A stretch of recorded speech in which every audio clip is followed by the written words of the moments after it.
全港每年咧有2000幾個 IB 考生，佔全球16萬嘅 IB 考生唔到2%。但係香港嘅狀元比例就非常之高嘅喎。過去幾年穩佔全球 IB 狀元嘅總人數大約15%。點解香港 IB 成績咁好嘅呢？有幾個因素嘅喎。第一就喺社會方面啦。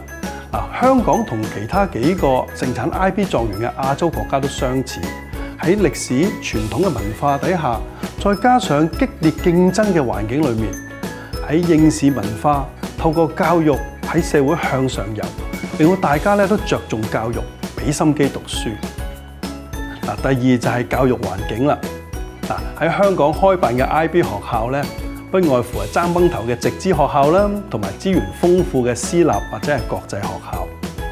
學生嘅素質、同齊嘅氣氛，喺呢一啲學校提供嘅優良嘅學習環境底下，相輔相成。所以咧，香港嘅成績比全球平均都高幾分㗎。家長亦係一大原因。香港嘅家長非常着重子女嘅教育，個個都想自己嘅子女入讀高質素嘅學校，又願意報讀 IB 額外嘅興趣班同埋補習班。喺高期望、高支援嘅環境底下，自然培育優秀嘅學生。